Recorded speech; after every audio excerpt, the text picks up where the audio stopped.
con nosotros el ministro de Ganadería, el ingeniero Fernando Matos. Bienvenido, buenas tardes. Muchas gracias, Miguel, un gusto estar contigo. Bueno, es importante, yo lo decía antes de la pausa, precisar el alcance de una emergencia de estas características. Es decir, a quién alcanza, cuál es el tipo de ayuda que se proporciona, cuál es el costo. Son muchas las preguntas, pero lo vamos charlando. Bueno, es una emergencia agropecuaria por déficit hídrico. Esto se toma a partir de parámetros objetivos.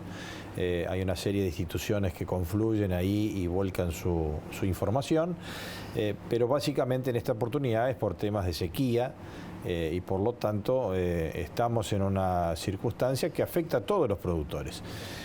Lo que determina la emergencia agropecuaria es que desencadena liberar una cantidad de fondos que se van a destinar, en el caso del Ministerio de Ganadería, a algunos productores, porque lógicamente el alcance no puede ser suficiente para todos. El padecimiento es general, no hay nada peor para un productor que sufrir una sequía, por eso nos solidarizamos con esta situación. ¿Para el que planta o para el que tiene animales? ¿Los alcanza a todos? Para todos, porque la verdad que por un lado hay un quebranto productivo, por otro también es una afectación también en el espíritu y el ánimo del productor, que está acostumbrado a estas vicisitudes, pero lo venimos padeciendo en forma constante. Evidentemente hay una secuencia de episodios que afectan y que en este caso, en la emergencia agropecuaria, se liberan algunos fondos del Fondo Agropecuario de Emergencia para asistir a productores familiares o productores de un determinado nivel. Hay otras medidas también para otros productores. ¿Asistir y en qué se le asiste? Eso son ayudas financieras que se canalizan, en este caso, vimos anteriormente el presidente del Congreso de Intendentes, estamos estableciendo con ellos algunos canales de apoyar en lo que puede ser, por ejemplo, limpieza de tajamares, alumbramiento de agua, algunas intendencias podrán disponibilizar forraje, una serie de canales para llegar a través de las oficinas. En algún momento se ha llegado hasta repartir agua, ¿no? Sí, oficinas, ojo, y muchas localidades que ya las intendencias hace algún tiempo vienen abasteciendo, porque el problema de agua potable para abastecimiento de las personas en los establecimientos rurales. Y eso habla de la gravedad de la situación, que es dinámica, ¿verdad? Nosotros declaramos 19 seccionales policiales de 5 departamentos, pero ya la próxima semana tendremos otra reunión con datos más precisos y más actualizados para determinar exactamente la evolución. Si vemos los pronósticos, digamos, esta decisión de hoy de la emergencia toma información de hace aproximadamente una semana, 10 días. No ha llovido en este periodo y por lo tanto, cuando veamos la próxima imagen, seguramente tendremos un avance en las áreas afectadas. Así que aquellos que no han sido contemplados por esta situación, cuando tenemos una generalidad de déficit hídrico en el país, seguramente iremos progresando hasta que, ojalá así sea, se revierta esta situación. ¿Está cuantificado el desembolso? ¿Cuánta plata es? Todavía no está cuantificado, existen una disponibilidad de fondos importantes. Lo que sí vamos a otorgar, y nos comprometimos con los intendentes, hay una partida fija que se liberó en el episodio anterior. Recordemos que ya a esta altura, el año pasado, teníamos en torno de 10.400.000 hectáreas ya declaradas en emergencia. Este año estamos en 2.200.000, pero claramente con una posibilidad de evolución. En aquel entonces... Eso fue tremendo, porque el país tiene 17 millones de hectáreas. Claro, pero recordemos que el 21 de enero de este año se alcanzó a más de 14 millones de hectáreas. Sí, eso fue casi 18 todo el país. Departamentos. Y en aquel entonces se liberaron 300.000 pesos por intendencia. Esta oportunidad entendimos que por la sucesión de episodios deberíamos generar una ayuda un poco más que abarcativa, y dispusimos una ayuda para los departamentos que están, una partida fija de 600.000 pesos por cada uno. Es una primera ayuda. Después vendrá una ayuda variable por productor que estaremos determinando en función de la evolución de la situación. Usted es un hombre de campo, para los que no lo somos. Se habló durante tanto tiempo, bueno, hay una política de incentivo a través del Banco República, cuando hace unas décadas empezó con la financiación de los tajamares, por ejemplo.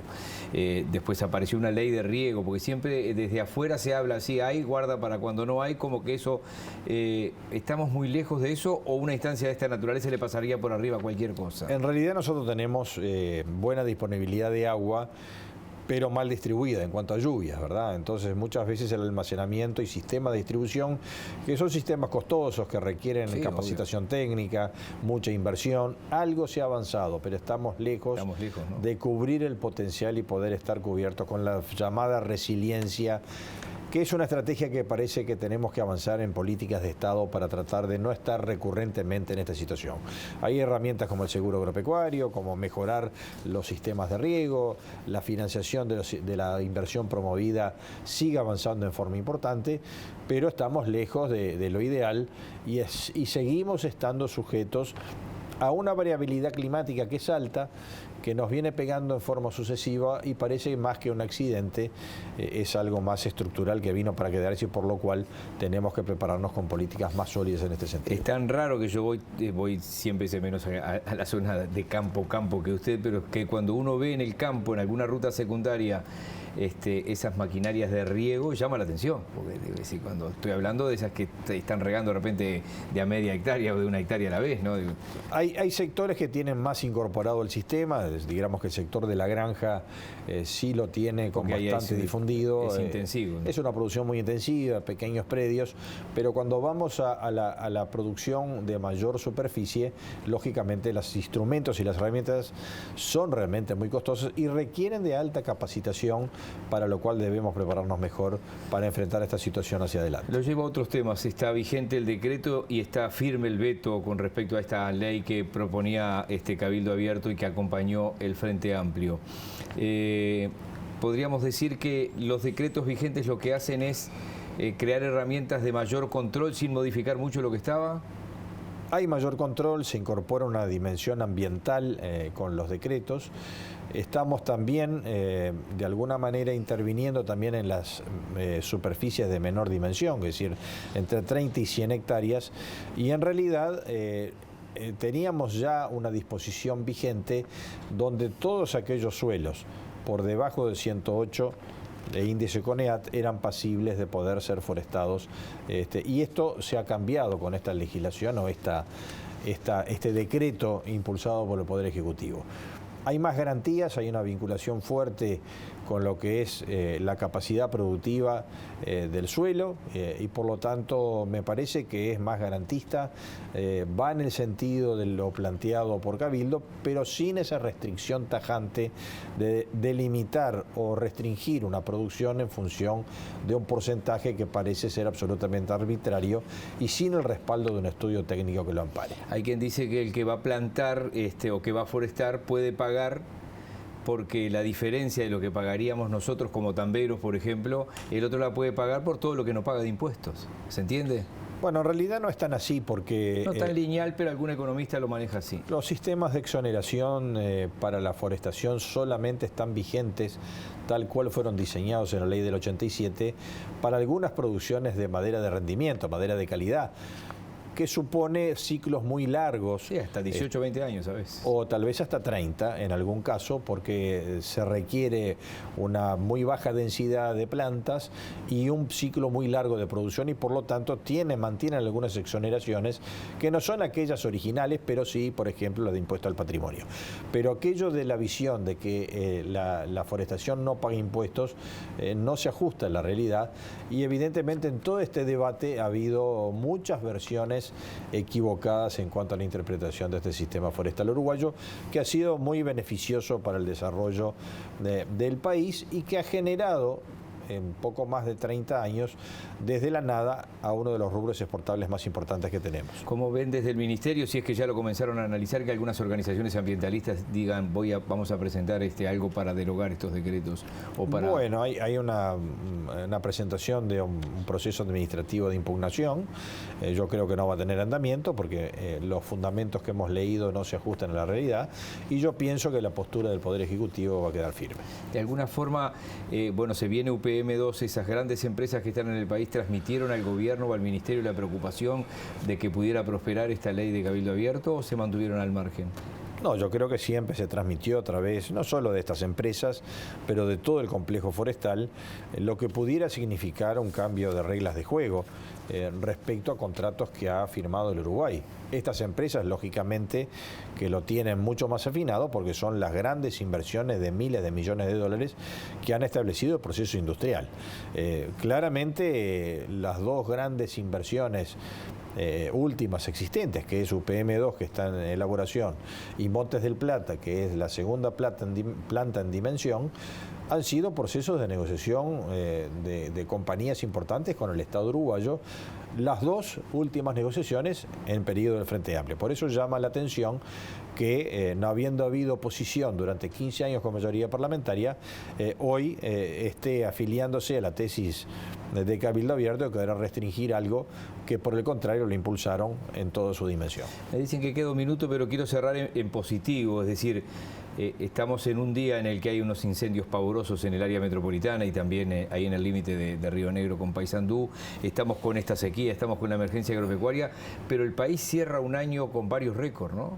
Es un contraste esta entrevista porque hablamos de lo negativo, que es una sequía. O lo puntual más que lo negativo. Que no lo podemos dominar porque es una realidad de la naturaleza. Pero a pesar de todas las dificultades del año, pandemia, los problemas de conflictos laborales, los temas de logísticos mundiales, recordemos que iniciamos el año con 2 plantas frigoríficas suspendidas para China por temas de COVID, cuando este país asociaba la eventual contaminación de los trabajadores que no tenían vacunación al principio de año, recién empezamos a vacunar en marzo, con la transmisión del virus. ¿Están levantadas las sanciones? Eso está levantado. Está funcionando. El tema de empaque también está levantado. El complejo cárnico alcanzó un récord histórico en faena, en producción y en exportación. Realmente es un año que no solo la carne, pero todo el sector agropecuario fue de un enorme dinamismo, alcanzando más de 8.000 millones de dólares de exportaciones, apalancando lo que es el récord histórico de exportaciones de bienes del Uruguay, con más de 11.300 millones de dólares, récord histórico que quedará, ojalá, para el desafío de poder superarlo el próximo año en función de la demanda externa existente, que es muy firme. ¿La oveja en qué lugar está ahora en este momento? Está muy bien la oveja, la exportación de carne ovina también va a ser de una cifra muy importante. La lana fina funciona, tenemos algún problema con las lanas medias y gruesas, que no hay una demanda internacional firme, que ha golpeado un poco el tema de la pandemia. Que era un motor gigantesco hace 40 o 30 años. Y se va a ir reconvirtiendo, ¿no? Los productores están afinando, buscando lo que es la demanda internacional, pero seguramente... Literalmente afinando, buscando razas de lana más fina. Exactamente, esa es la tendencia mundial y a eso creo que los productores van a apuntar en función de las colocaciones del mercado. Gracias, ministro, que sea un gran 2022 para usted y su familia. Ojalá podamos retornar aquí con mejores noticias. Es así. Que el clima nos acompañe. Ojalá. Muchísimas gracias. Un buen año para todos.